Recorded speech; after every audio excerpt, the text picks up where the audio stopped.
सम्पूर्ण आदरणीय लौकथा प्रेमी साहित्यिक सुमनहरूमा हार्दिक नमन। यहाँहरूलाई नमस्ते आधुनिक लौकथा मञ्चको लौकथा वाचनमा म महेश जिज्ञासु हार्दिक स्वागत गर्दछु। मञ्चको युट्युब च्यानलमा रेकर्ड गरिएका लौकथा वाचनलाई यहाँले मञ्चको फेसबुक पेजमा पनि सुन्न सक्नुहुनेछ। सर्वप्रथम म यहाँहरूलाई नमस्ते आधुनिक लौकथा मञ्चको संक्षिप्त परिचय राख्न चाहन्छु। नमस्ते आधुनिक लौकथा मञ्च लौकथा साहित्यको उन्नयन र लौकथाको माध्यमबाट मानव चेतनामा सकारात्मक परिवर्तन गराउनको लागि सिर्जना गरिएको मञ्च हो। विक्रम सम्मत 2075 साल असार 9 गते सिर्जना गरी 10 गते सार्वजनिक गरेको यस मञ्चले निरन्तर रूपमा लौकथा विधाको उन्नयनमा काम गर्दै आएको छ। मञ्चको फेसबुक समूहमा लघुकथाकारहरूद्वारा प्रेषित लघुकथाहरूमध्ये छनौटमा परेका लघुकथाहरूलाई मञ्चको युट्युब च्यानलमा रेकर्ड गरी मञ्चको फेसबुक पेजमा पनि लाइभ गरेका छौँ। लौकथा सँगसँगै मानव सेवा भन्ने मूल उद्देश्य र नाराका साथ नमस्ते आधुनिक लौकथा मञ्च आफ्नो फेसबुक समूह पेज र युट्युबको माध्यमबाट यहाँहरूमाझ पुग्ने प्रयत्न गरिरहेको छ। मञ्चले फेसबुक सामाजिक सञ्जालमा साहित्यिक समूह र पेजका साथसाथै लौकथा प्रदान वार्षिक पत्रिका र संयुक्त लौकथा सङ्ग्रहको माध्यमबाट यहाँहरू सबैको माझ आइरहेको छ। नमस्ते आधुनिक लौकथा मञ्चले लौकथा साहित्य सँगसँगै मानव सेवा कार्य पनि गरिरहेको छ। यहाँहरूले आफ्नो र आफन्तका जन्मदिन, वैवाहिक वर्षगाँठ तथा पुण्यतिथिको दिन लौकथा साहित्यको उन्नयन र मानव सेवामा ससाना आर्थिक सहयोग गर्न चाहनुहुन्छ भने हामी तपाईँ तथा तपाईँका प्रिय आफन्तको जन्मदिन विशेष, विवाह वर्षगाँठ विशेष तथा पुण्यतिथि विशेष लौकथा वाचन गर्नेछौँ। हामी तपाईँहरूको ससानो सहयोग रकम सङ्कलन गरी अभावमा बाँचिरहनुभएका मानवहरूसम्म पुगेर सहयोग गर्नेछौँ।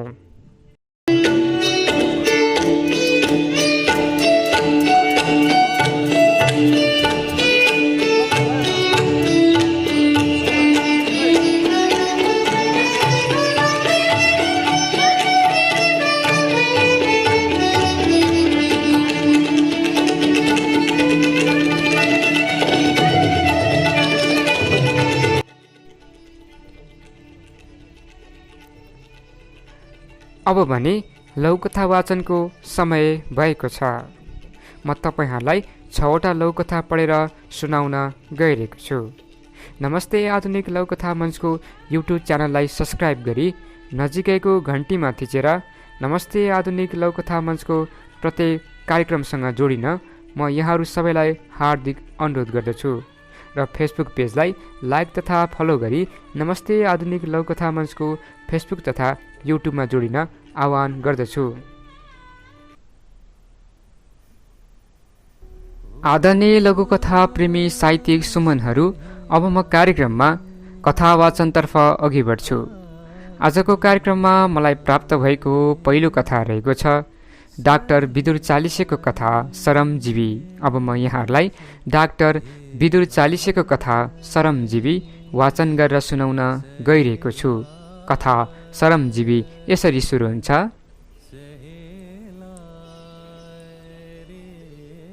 असमानताको हद नागेपछि समानताको खोजी हुन्छ। समाज वैज्ञानिक दार्शनिकहरू आफ्ना चेलाहरूलाई पढाउँथे, तर चेलाहरूसँग चाहिँ एउटै ध्याउन्न थियो, श्रमिकको नामले आफ्नो पोषणको लागि शक्ति प्रदर्शन गर्ने र श्रमको शोषणको नारा घन्काउने। एक दिन चतुर्माले साथीहरूलाई सोध्यो, त्यसको ज्याला कति हो भन् त? भन्दिन भो, उसले थाहा पाए भने मार्छ। अब हामी एकनासले ज्याला पाउन आन्दोलन गरौँ। आन्दोलन त गर्ने, तर सत्ता कसको हुन्छ त? अनि लौ, हाम्रै सत्ता, शक्ति र उद्योग धन्दा कब्जाका लागि त हो आन्दोलन गर्नु परेको, न त के थियो र? चतुर्मानको आन्दोलन सुरु भयो। उसले एक दिन निकै मर्मस्पर्शी मन्तव्य श्रमिकहरूलाई दिएको थियो। श्रमिकहरूको मन उत्साह, उमङ्ग, खुसी र दम्बले खुब उठेको थियो। शरम भन्ने शब्द थाहा छ तपाईहरूलाई? चतुर्माले बोलीको लोली सकिन नपाउँदै दोहोऱ्याएर भट्टाइहाले। अनि निकै ठुलो भिडको खचाखच भव्य माहौलका बीच एक स्वरमै लालायत ध्वनिहरू गुन्जियो। थाहा छैन सम्मानित कमान्डर महोदय? चतुर्माले शरम शब्दको व्याख्यामा आफ्नो दमदार तर्क प्रस्तुत गरे। शरम भनेको शरम पाचक याने श्रमिक शोषण गर्ने सत्ता। केही समयमा उत्कर्षमा पुगेको माहौलहरूको चर्चा, व्याख्या र प्रचार थप उचाइतिर पुग्यो। श्रम गर्नेहरू ढुक्क देखिए, तर पनि व्याख्या गर्ने चतुर्मानको कपटी स्वार्थको बारे कसैले अनुमान गरेनन्। यत्तिकैमा बाटोतिर हिँडिरहेका अल्लारे जीवी सुक्खा टाँट जनता भेटियो। उसले साथीतिर पुगेर एउटा तर्क गर्यो, होइन, शरममा रको खुट्टा काटिन्छ कि काटिँदैन? के भन्छ यो अल्लारे? किन र? रको खुट्टा काटे श्रम हुन्छ, नकाटे शरम हुन्छ त? मैले त पुरै बुझिनँ हो सङ्घर्षको। अल्लारे जीवीको कुरा सुनेर सबै अल्ल परे। एकछिन त वातावरण सुनसान भयो। के भन्ने के नभन्ने उत्तर कसैको पनि थिएन। बजारमा अचेल रको बिगबिगी एवं त्रासले मान्छेहरू कलुषित बनेका थिए। उनीहरू डराएका पनि थिए। शक्तिमा पुगेका चतुर्माले फेरि व्याख्या सुरु गर्यो। बुझ्नुभयो? खुट्टा रकै काट्नुपर्छ, नत्र खतरा छ। यहाँ यो पनि के आलु कुरा गर्छ? रको खुट्टा काट्नुहुन्न के? नत्र फेरि सत्ता धरापमा पर्छ। छोडौँ यो कुरा। रको खुट्टा नकाटे आन्दोलन धरापमा पर्छ। नाइ मजदुरले झुन्ड्याउँछन्। सङ्कटग्रस्त समयको बेहोस मुद्रामा श्रमजीवी मुसाहरू एक ठुलो पानी जहाजमा बसेर असाध्यै चिचाइरहन्थे। उनीहरू आपतमा पुगेको देख्दा जोड-जोडले थप्पडी बजाउनेहरू पुरानो कहावत पुनः एकपटक दोहोऱ्याइरहेका थिए। सत्तीको शराब परेको आन्दोलन। ताली बजाउन बानी परेका श्रमिकहरू अचेल जहाँ जहाँ भिड देख्दथे त्यहाँ त्यहाँ ताली ठोकिदिँदै धिकारेर भन्थे, लौ मरुन् अब श्रमजीवीहरू। समानताको महान अभियानमा असमानताको उत्कर्ष रहेको बेला हरियारुका पातहरू झरेका थिए। सूर्यको चर्को घाम पनि अस्ताएको थियो। आकाशका ताराहरूको समानताको खेतीमा त पहिलेदेखि नै सन्नाटा छाएको थियो। अल्लारेहरू फेरि सडकमा लुसुलुसु प्रवेश गरिरहेका थिए। तिनीहरूको पनि नारा थियो, श्रमिक शोषण गर्ने शरम पाचकहरू सत्ता छोड। यो थियो डाक्टर विदुर चालिसेको कथा श्रमजीवी।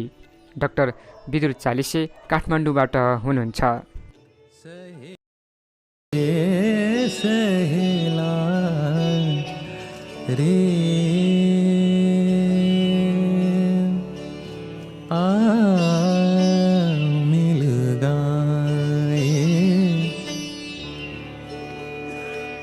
सप्त सुरन के भेद सुनारे। आदरणीय लघुकथा प्रेमी साहित्यिक सुमनहरू, अब म कार्यक्रममा दोस्रो कथा वाचनतर्फ अघि बढ्छु। आजको कार्यक्रममा मलाई प्राप्त भएको दोस्रो कथा रहेको छ वैष्णो उप्रेतीको कथा ऊ आयो।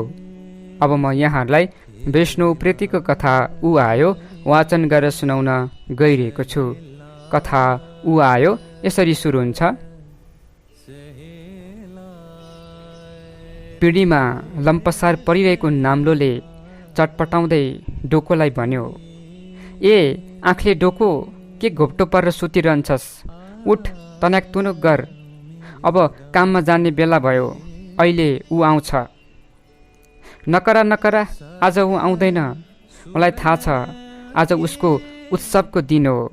दिनभरि नारा लाउँदै जुलुसमा हिँड्न, नेताका चोटिला भाषण सुन्न सहर जान्छ, बुझिस्?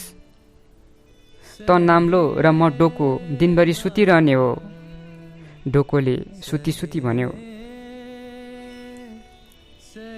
डोकोका कुरा सुनेर नाम्लो हा हा हा गर्दै मजाले हाँस्यो र भन्यो, तँ पो बाँसको चोयाले बनेको होस् र छिट्टै फाट्छस् त।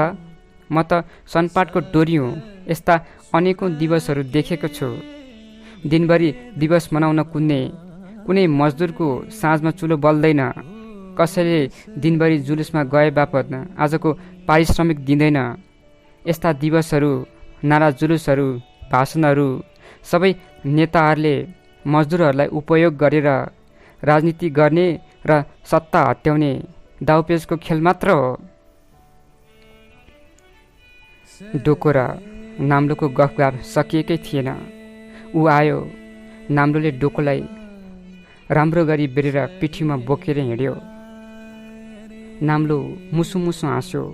डोको हेरेको हेरै भयो। बजारतिरबाट चर्को स्वरमा आवाज आइरहेको थियो, मजदुर दिवस जिन्दाबाद, मजदुर मजदुर एक हौँ।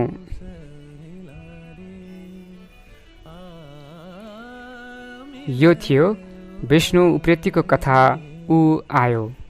विष्णु उप्रेती सृजनानगर भक्तपुरबाट हुनुहुन्छ। मिल गए सप्त सुरन के भेद सुना रे सहिला रे। आदरणीय साहित्य प्रेमी श्रोताजन, अब म कार्यक्रममा तेस्रो कथा वाचनतर्फ अघि बढ्छु। आजको कार्यक्रममा मलाई प्राप्त भएको तेस्रो कथा रहेको छ मुक्ति गौतमको कथा श्रमिक सङ्गठन। अब म यहाँहरूलाई मुक्ति गौतमको कथा श्रमिक सङ्गठन वाचन गरेर सुनाउन गइरहेको छु। कथा श्रमिक सङ्गठन यसरी सुरु हुन्छ।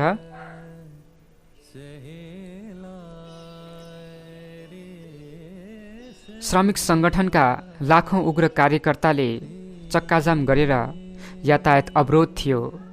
कहीँ मालगाडी, कहीँ यात्रुवाहक बसमा तोडफोड र आगजनी गरिरहेको थियो। श्रमिक सङ्गठनका नेताहरू उग्र भाषणमा चर्किरहेका थिए। पुलिसका लाठी र रबरका गोलीले असङ्ख्य श्रमिकहरू घाइते भए।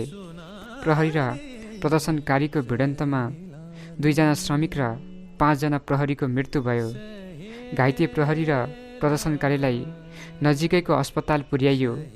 अर्कोतिर बेङ्गलोरबाट घर फर्केका कामदारका मसिना छोराछोरी भोकले तडपिरहेका थिए।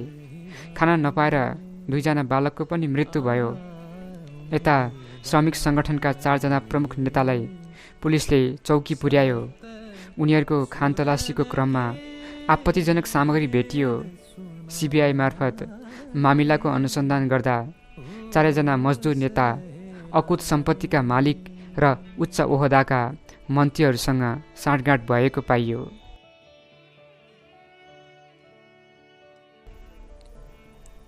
यो थियो मुक्ति गौतमको कथा श्रमिक सङ्गठन। मुक्ति गौतम मणिपुर, भारतबाट हुनुहुन्छ। ओ सहेला रे आ मिल गए सहेला रे सहेला रे सहेला सहेला। आदरणीय साहित्यिक सुमनहरू, अब म कार्यक्रममा चौथो कथा वाचनतर्फ अघि बढ्छु। आजको कार्यक्रममा मलाई प्राप्त भएको चौथौँ कथा रहेको छ बसन्त अनुभवको कथा साथी। अब म यहाँहरूलाई बसन्त अनुभवको कथा साथी वाचन गरेर सुनाउन गइरहेको छु। कथा साथी यसरी सुरु हुन्छ।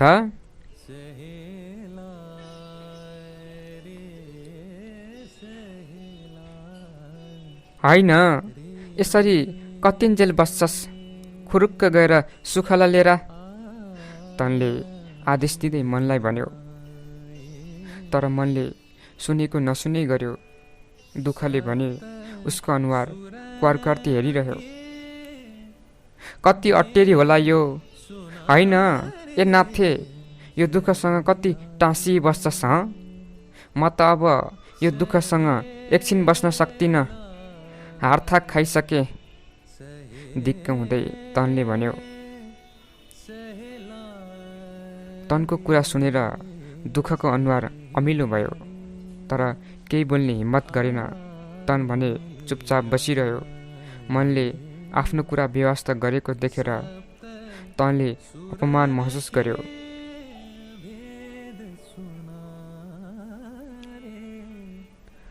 अब तैँले सुन्न पनि छोडिस्, मैले के भने थाहा छ? आक्रोशित हुँदै तनले भन्यो। सुनेको छु हो, सुनेको छु। म बहिरो भएको छैन। अब सुख पनि बोलाएर आउँछ त? तैपनि त्यो धोकेबाज सुख किन चाहियो? मनले चिडिँदै भन्यो। दुःखलाई अँगालो हाल्दै मनले अगाडि भन्यो। मलाई त मेरो दुःख भए पुग्छ, जसले कहिल्यै साथ छोड्दैन। भो त्यो जाबो क्षणिक सुख चाहिँदैन। मनको कुरा सुनेर दुःखको अनुहार एक्कासी उज्यालियो।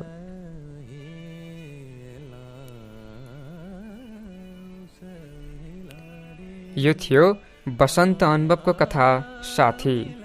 बसन्त अनुभव गोराही दाङबाट हुनुहुन्छ। भेद सुना रे सहेला रे सहेला सहेला रे सहेला।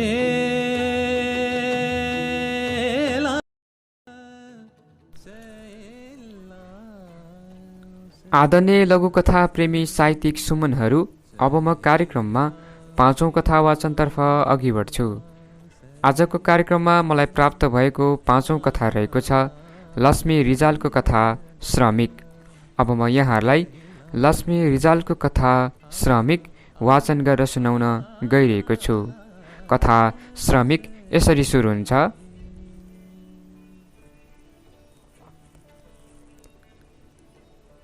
आज चाहिँ सास फेर्न पाइयो है? चोक्टा काजीले लामो सास फेर्दै भने। नाम त उनको काजी थियो, अझै पनि उनका बाबुआमाले काजी भनेर नै बोलाउँछन्। श्रीराम कहाँ हलिबस्न थालेपछि उनलाई पाजी भनेर बोलाउन थाले।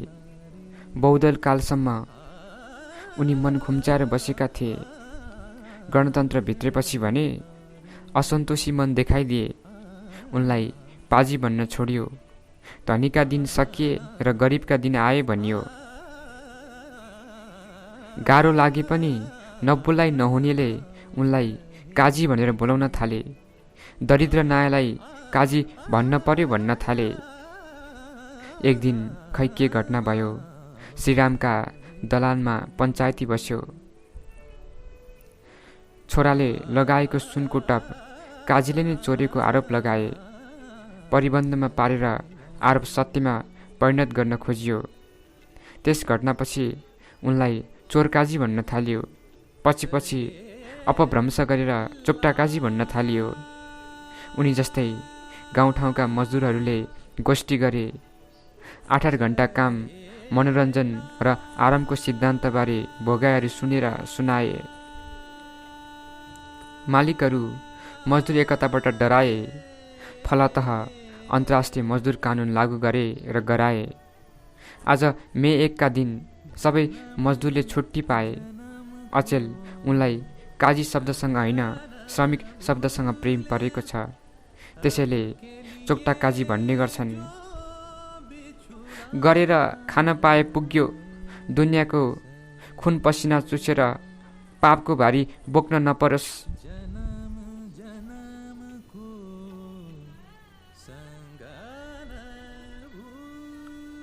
यो थियो लक्ष्मी रिजालको कथा श्रमिक। लक्ष्मी रिजाल सप्तरीबाट हुनुहुन्छ।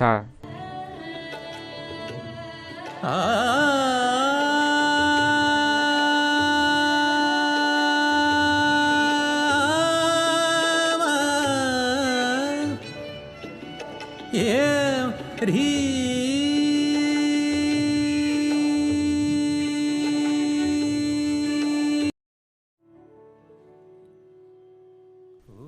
आदरणीय लघुकथा प्रेमी साहित्यिक सुमनहरू, अब म आजको कार्यक्रममा वाचन हुने 6औं अर्थात् अन्तिम कथा वाचनतर्फ अघि बढ्छु।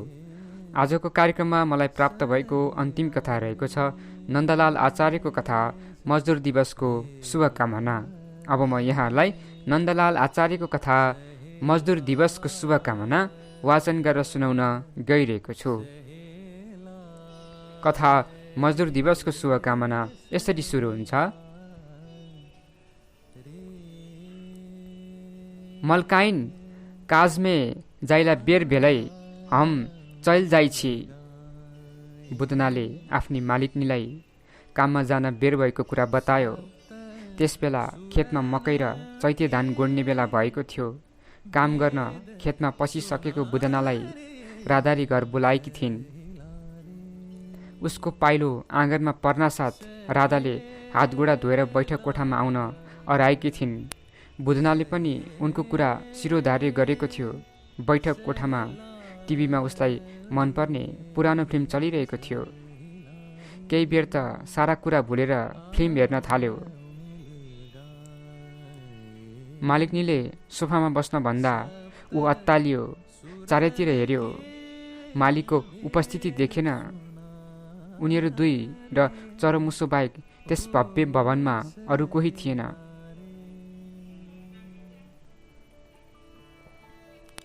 अझ मिठा रसिला खानेकुरा टेबलमा सजाउँदै मायालु लवजमा मालिकनीले खान आग्रह गर्दा उसको होस नै हरायो। मालिकनीको बदलिएको व्यवहारले उसको मनमा ढ्याङ्ग्रो बज्न थाल्यो। ऊ अनेक निहु पारेर भाग्न चाहन्थ्यो तर पाएको थिएन। करकापमा परि ऊ खानेकुरा खाँदै फिल्म हेरिरहेको थियो। एक्कासी मालिक कोठामा पसे। ऊ लगलग काँप्दै सोफाबाट उठ्यो। मालिकले बसाए। रमाइला कुरा गरे। दुवैले सँगै खाइपी गरे। क्षणभरमै दुवै मालिक भए। नोकर मानसिकता कुलेलाम ठोक्यो। साँझमा खानेकुरा अन्नपात र खर्चवर्चसहित बुदनालाई बिदा गर्दा मालिकनीले एकै स्वरमा भने, मजदुर दिवसको शुभकामना बुदना। बुदनाले केही बुझेन। मात्रै आजको जस्तो खानपिन र बोली व्यवहार सधैँ होस् भन्ने कामना गरिरह्यो। घर पुगेर बक्सिस पाएका सामान पत्नीलाई देखाउँदै हतारमा फटाफट पाइला अघि बढाउँदै गयो।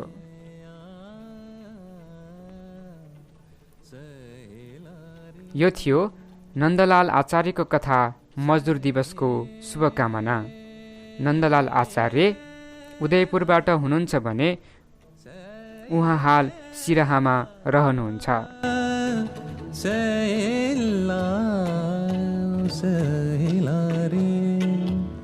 सहेला रे या मिलूंगा सहेला रे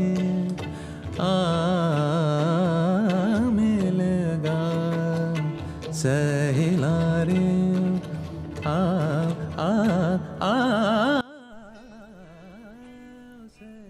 अन्तमा आजको लौकथा वाचनको लागि सम्पूर्ण तयारी गरिदिनुहुने मञ्चका अध्यक्ष घनश्याम डल्लाकोटी कृष्णजी शर्मा र यस्ता समय सान्दर्भिक ओजिला लौकथाहरू रचना गरी नमस्ते आधुनिक लौकथा मञ्चको फेसबुक समूहको भित्तोमा प्रेषित गर्नुहुने आदरणीय लौकथाकार ज्यूहरू, लौकथा साहित्य प्रेमी तथा मानवसेवी श्रोता सुमनहरू, मञ्चको युट्युब च्यानल सब्सक्राइब गरी मञ्चको पेज लाइक, फलो तथा सेयर गरी हाम्रो काममा हौसला दिनुहुने आदरणीय श्रोताहरूप्रति हार्दिक आभार व्यक्त गर्दै वाचन समापन गर्ने अनुमति माग्दछु।